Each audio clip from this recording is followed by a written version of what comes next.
A core theme of CBT is often in life, our reactions to external triggers cause a lot of the problem, a lot of the emotional turmoil.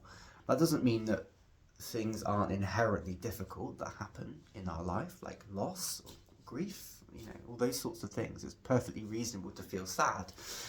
The disordered part is when our mind exacerbates it beyond what's appropriate or proportionate to that difficulty. And the reason minds do that is because of things called cognitive biases or unhelpful thinking styles. So let's use an example. Say I'm walking down the road and I see one of my friends walking up the road, and I kind of look over for acknowledgement, but my friend is staring at their phone and they will just walk right on by without acknowledging me. Now, if I was in a rational kind of place and feeling reasonable, I might consider that perfectly normal human interaction. They were looking at their phone, they were distracted, no harm done. What if I was feeling already kind of upset or worried or anxious that day? Well, my mind will be playing tricks on me. It would probably be saying things like, they did that on purpose, nobody likes you, you're never going to make a good friend, and so forth. And that kind of highlights the damaging effect that the way your mind processes information can actually have on our experience of our external world. Now, what we want to do with CBT is become very, very aware and observant of the tricks that the mind can play. And a good way to do that is to label the type of thinking style that you've just been victim to. So you might think, oh, that was, I've just mind read that I've just assumed I knew what that person was thinking.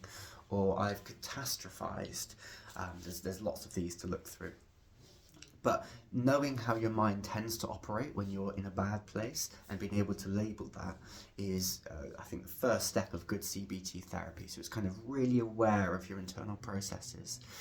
And then when you've done that, you can almost isolate the thoughts that you tend to conclude. So it might be something like, nobody likes me. So you can think, okay, that's a result of this particular unhelpful thinking style, and this is the exact thought I want to look at.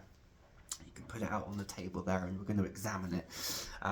We use an analogy of taking the thought to court. So that is to say, we're going to almost try to defend it as if we were a solicitor, and then prosecute it as well as if we were the opposing side. And what you tend to find is people are quite good at defending their thoughts, and they're quite bad at prosecuting it. So they're quite good at finding evidence which confirms it. And the reason for that is because they've done it their whole lives. They ruminate on it, they dwell on it, and they think through these things a lot. What they don't tend to do is try on purpose to find an alternative which tends to be a more balanced viewpoint on said thought. And that's where the CBT is kind of helping the person to change their mindset about something.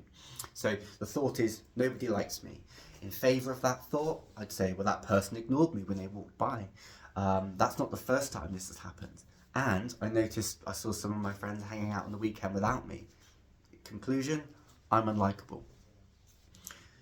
What happens if we introduce the prosecution? So the prosecution might say, well, yeah, but also people are human beings, they're allowed to be distracted, we're not always engaged with our environment, maybe they just walked past you innocently.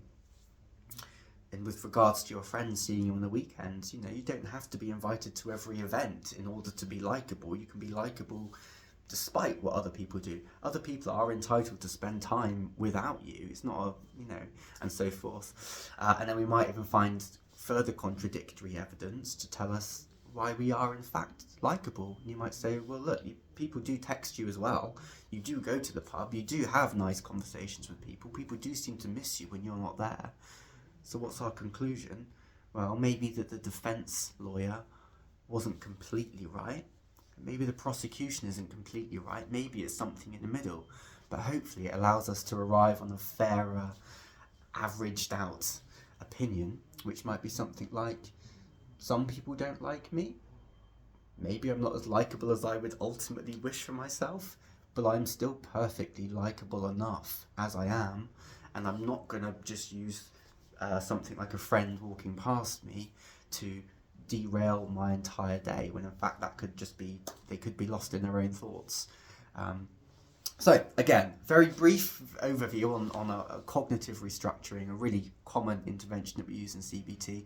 I'd love to hear if there's any thoughts that you tend to struggle with, and how using that framework of thought has enabled you to perhaps see a different alternative, and the impact that's had on the way that you feel today. Okay, thanks for your time. All the best.